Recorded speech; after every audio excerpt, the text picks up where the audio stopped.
Welcome to episode 6. I'm going to be covering the intent to file for a VA claim.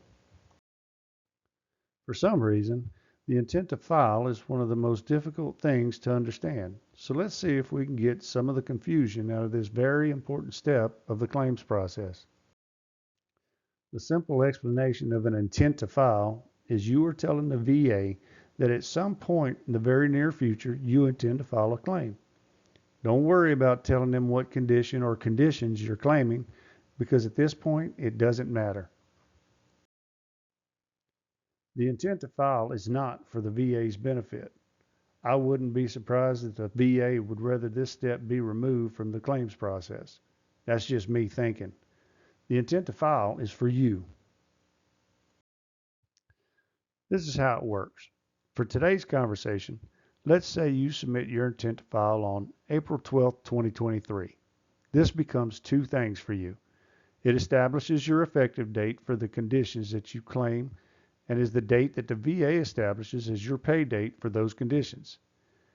It's the date that the VA uses for your back pay, and we already know how important this is. There are 3 ways you can set up your intent to file. The first 2 ways are on the va.gov website. A link to this page is in the description below.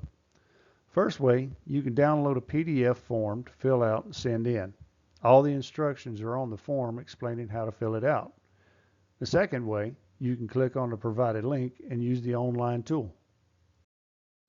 Now, the third way is a little antiquated, but still very effective. You call the 1-800 number provided. With this method, you will follow a few prompts before getting a human on the line. You simply tell him or her that you want to submit an intent to file. He or she will ask if that is for compensation or pension, and you reply with compensation. They will tell you that your intent to file is set, and you will receive a letter in the mail within the next couple of weeks with that information. Done. Now that you have your intent to file set up, you have 1 calendar year to file a claim. This intent to file does expire at the 1-year date. So, to keep the effective date for back pay, you must submit your claim before then. Now is a good time to clarify the difference of the words claim and condition. In the VA claims process, you're going to file a claim for 1 or more conditions.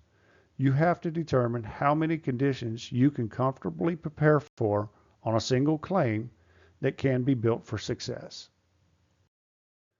Some of you may be asking, Specialist Joe, what if I don't want to or just didn't set up an intent to file? That's a fair question. The answer is just as simple. Your back pay and effective date will be the date that you filed your claim.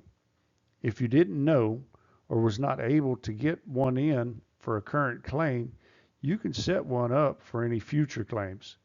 If you just don't want to do it, then you would be cheating yourself out of back pay for as much as a year earlier. And that will cover the intent to file and bring this episode to an end. In the next episode, we'll talk about getting your C file.